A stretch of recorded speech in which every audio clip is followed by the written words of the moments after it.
Alors bonsoir très chers frères et sœurs, shalom à tous. Aujourd'hui c'est le jeudi et l'évangile d'aujourd'hui a été selon Saint Matthieu chapitre 7 versets 7 à 12. Donc là dans ce passage il est écrit: demandez et l'on vous donnera, cherchez et vous trouverez, frappez et l'on vous ouvrira. Car quiconque demande reçoit, celui qui cherche trouve, et l'on ouvre à celui qui frappe. Lequel de vous donnera une pierre à son fils s'il lui demande du pain, ou s'il demande un poisson, lui donnera-t-il un serpent? Si donc méchant comme vous l'êtes, vous savez donner de bonnes choses à vos enfants, à bien plus forte raison, votre Père qui est dans les cieux donnera-t-il de bonnes choses à ceux qui les lui demandent? Tout ce que vous voulez que les hommes fassent pour vous, faites-le de même pour eux, car c'est la loi et les prophètes. Amen. Alors, frères et sœurs, dans ces passages, nous sommes en train de continuer au fait l'enseignement de Jésus sur la montagne, ce qu'on appelle les béatitudes. Au chapitre 6, nous avons vu comment est-ce que Jésus enseignait à ses apôtres ce que c'est que la prière, comment est-ce qu'il faut prier. Nous avons traité cela comme les protocoles de la prière. Et en ce chapitre 7, aujourd'hui, le passage a été en Matthieu chapitre 7, versets 7 à 12. Et ici, Jésus commence à enseigner. Il nous enseigne comment est-ce que nous devons accéder au fait à la miséricorde divine. Je veux dire à la grâce divine qui est toujours disponible pour nous. Et Jésus nous enseigne qu'est-ce que nous devons faire.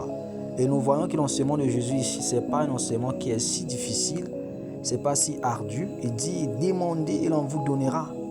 Alors, il dit seulement demandez et l'on vous donnera. Donc, les chrétiens ont l'accès, je peux dire, à ce trésor que Dieu a déjà préparé pour lui. Il suffit de demander. Et nous devons demander pour recevoir.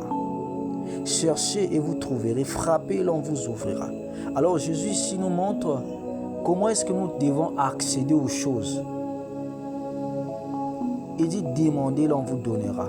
Donc les paroles de Jésus sont la vérité. C'est pas du mythe, c'est pas de la théorie. Ce que Jésus dit, c'est ce qu'est vraiment ça, c'est dont nous avons besoin. Et donc le Seigneur ici nous enseigne comment est-ce que nous devons accéder aux choses dont nous avons besoin. Il dit simplement de demander, simplement de chercher et simplement de frapper. Et si vous savez, frapper, ici Jésus veut dire il faut que nous puissions persévérer dans la demande. Parce que certains chrétiens viennent prier et demandent à Dieu une chose. Aujourd'hui, ils viennent demander Seigneur, donne-moi ceci. Et pensent que c'est seulement cette prière qui va les faire, accéder à la réception de ce qu'ils ont demandé. Alors, je sais que ceci peut être vrai parce que quand la foi est impactée dans votre cœur et vous le confessez sous l'action de l'Esprit Saint, vous pouvez recevoir cela. Maintenant, ici, pour les gens qui n'ont pas l'expérience avec le Saint-Esprit, le Seigneur, je pense, ici, il est en train d'insister sur la persistance, la persévérance dans la prière. Vous vous souvenez de cet instant où Jésus était en train d'enseigner sur comment est-ce que les hommes ne doivent pas se fatiguer, mais plutôt toujours prier. C'est dans Luc chapitre 18, à partir du verset 1 jusqu'à 8, Jésus montre la persévérance de cette femme-là qui voulait que les juges qui étaient injustes, iniques, lui rendent justice. Tellement que cette femme dérangeait les juges, le juge s'est dit, même si je ne crains pas Dieu, ni je ne crains les hommes, parce que cette femme est en train de m'importuner, je dois lui rendre justice. Voilà, Dieu aussi agit de cette façon. S'il voit une âme qui persévère dans la prière, une âme qui dit, moi je ne laisserai pas tant que le ciel n'a pas répondu à ma prière, alors Dieu voit un intérêt merveilleux dans cette âme-là. Si Dieu voit une maman qui persévère dans les nuits pour prier pour son enfant qui est devenu un bandit, un grand voleur, un grand voyou, un grand braqueur. Jésus, un criminel même, Jésus va se lever. Dès qu'il voit cette maman-là, les nuits, les mois, les jours, les années en train d'intercéder pour cette âme. Alors, ceci me rappelle l'histoire de Saint Augustin. Sa maman s'appelait Monique. Et cette maman-là, dès l'enfance d'Augustin, Augustin, c'était quelqu'un qui était attiré vers la connaissance, vers les choses intellectuelles. Donc pour lui, Dieu était juste une idée, je dirais, conçue des personnes qui ne connaissaient rien de la connaissance. Dieu était juste une pensée, Dieu était juste une invention de l'homme. Mais vous voyez, cette maman va persévérer dans la prière. Elle va persévérer jusqu'à ce qu'Augustin est devenu un grand homme. Il a même déjà une femme, je dirais une concubine, et un enfant, Adéoda. Donc, cette maman va persévérer. Et jusqu'à ce qu'un jour, Augustin va retrouver la voie de l'église. Et dans un jardin, Dieu va lui dire, prends et lis la parole de Dieu. Prends et lis. C'est là où sa vie a été bouleversée. Il va même jusqu'à rédiger ce qu'on appelle aujourd'hui les confessions. Une grande œuvre. Là où il écrit sur sa vie de péché, sur sa vie quand il était très loin de Dieu. Frères et sœurs,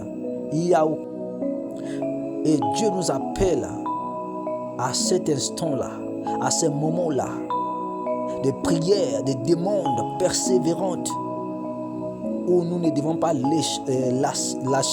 Nous ne devons pas, baisser les mains et dire que le ciel ne répond pas. Non, le ciel attend. Le ciel attend de voir dans votre cœur la foi. Le ciel attend de voir comment vous allez, jusqu'où vous êtes prêts pour aller.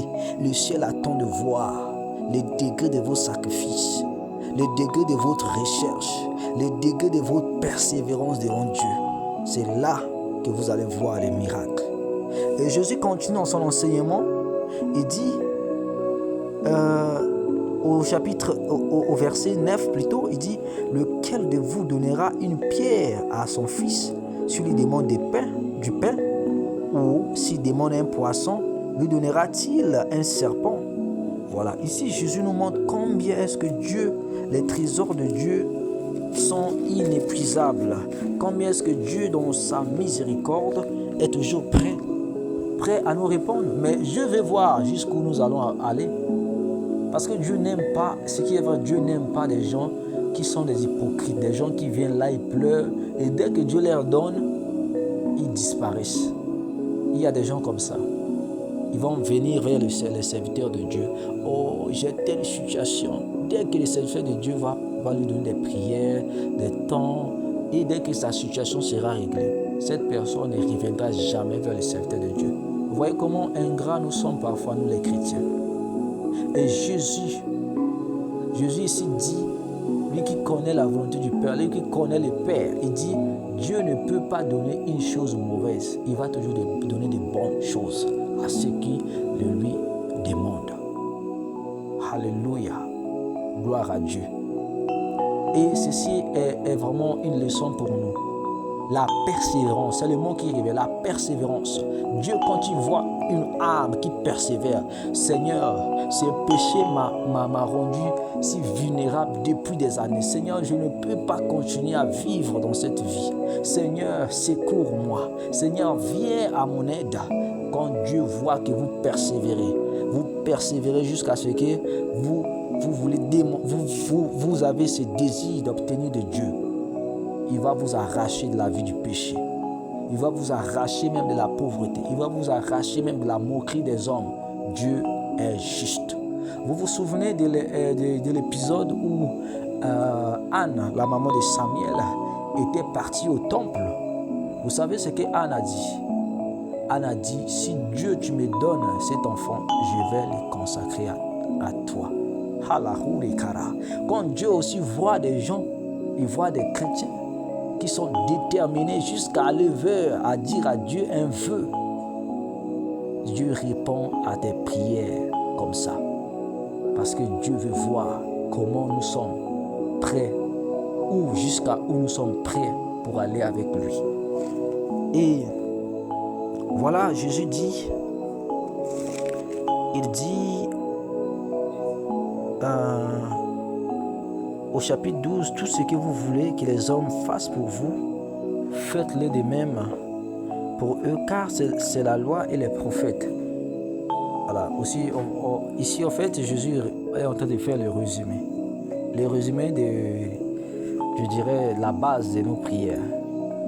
On ne peut pas prier sans pourtant suivre les règles de la parole de Dieu, qui sont faire du bien, voilà, faire du bien à ceux qui nous font du bien, même à ceux qui ne nous font pas du bien, on doit leur faire du bien.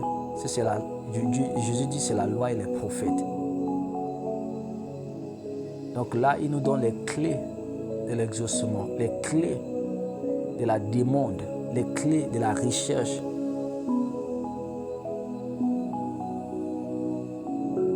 Alors que Dieu vous bénisse et je vous souhaite une bonne suite de carême.